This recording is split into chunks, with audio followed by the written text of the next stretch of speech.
Welcome, everyone. We will open up for questions in just a moment, but first, I'd like to open up the opening statement for Coach Jaques. Coach?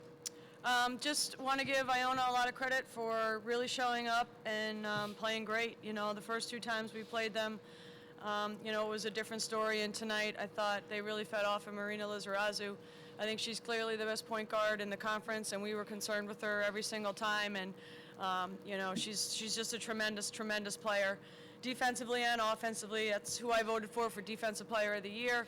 I think offensively, she's so dangerous this time of year, and to put up the stat line that she did, 23 points, 8 assists, just really is a credit to her and to Billy, who, I'm just a huge fan of, and we've become good friends. I really appreciate the relationships I have with coaches in the MAAC, and there's a lot of mutual respect. So just want to give Iona a whole lot of credit for, just playing great tonight, and we just didn't match it. And it's unfortunate that it had to end like this. I would have liked it to be a little bit more of a back and forth game like it was last time we played them, but early foul trouble and rebounding definitely put us at a disadvantage. For those of you that have questions, just please raise your hand. We'll get a microphone over to you. Just a quick question for Megan. Being a senior, playing your last game in the MAAC tournament, last game as a Saint, how emotional was this game for you? Well, I didn't think it was going to be my last game, but yeah, it was pretty emotional. It's been an honor to play here for 4 years. Made the best decision of my life 4 years ago to come here, so if I had another year, I'd take it, but this team will be all right. Just wait for them for next year.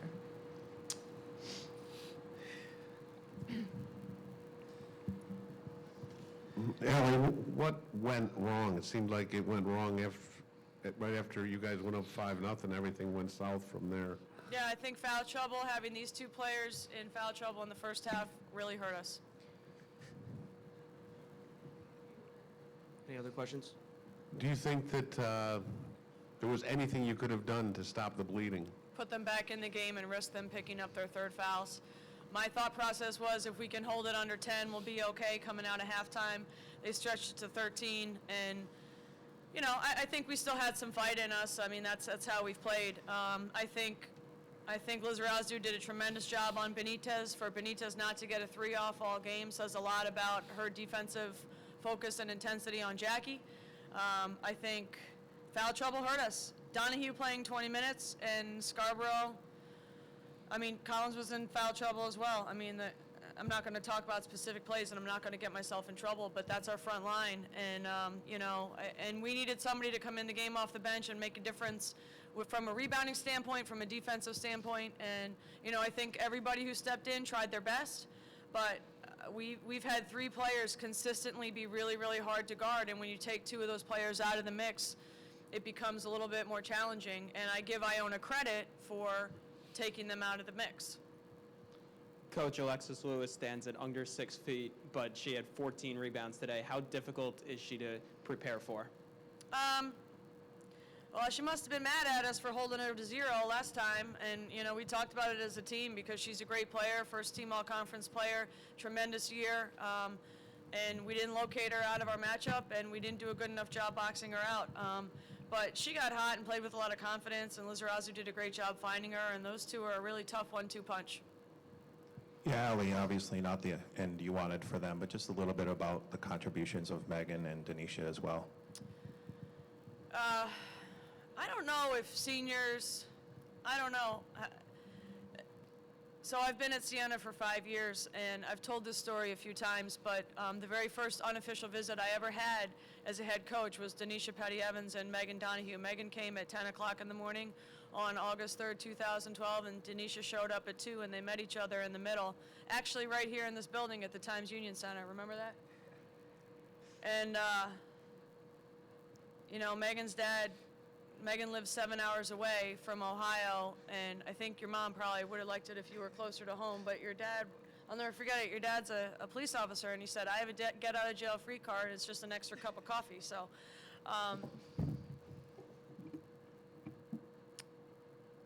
to speak about Megan specifically, Meg Donohue might possibly be the most unselfish player I've ever had the privilege to coach. Megan would trade every single point and every single rebound to win one more game. Winning is what matters, and winning and competing every single day is what has defined her legacy. She never missed a practice unless I held her out. I don't know how many consecutive starts she's had, but every single game she's been at Siena, she has started for a reason. Nobody has ever outworked Meg Donohue. And to be able to start my head coaching career with a player who's that unselfish and that willing to put the program above herself, when she stepped off the court tonight, she apologized for not doing more. You can't teach that. You can't teach that in this day and age. She's the most unselfish, unassuming, and to watch her grow into a confident woman now and graduate with a degree, with all the academic accolades you've earned and with everything you've done on the basketball court, you've got nothing to be ashamed of, and you left it all out there, and you changed the culture, and you changed the locker room at Siena, and I owe you big time. And I love you, and everybody's going to miss you. Kollyns, you are one of many players that will be returning next year.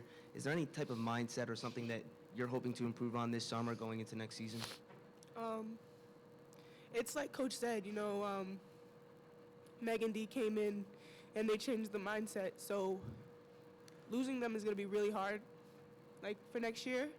But, I think I can speak for every other person coming back that, going through this and every year, like the next mindset for next year is payback, Payback for our seniors, because they work so hard and they come in and they give it all they got, and, sometimes you fall short. So it's hard, especially losing players like Meg Donohue and Denisha Petty-Evans, who through anything would push through. I remember in practice, Meg dislocated her finger. Everybody's telling Meg, you should go to the trainer, and Meg's like, no, but meanwhile her pinky's facing that way. Dee has really bad knees, but you would never know it because she guards the best player on every team every single time. So mindset for next year is definitely, we got to improve for what we're losing in our two seniors, but remember what we had with them in our heart-wise, because the passion for the game that they have is unmeasurable. So we got to play for them next year. Any further questions for Coach or the student athletes?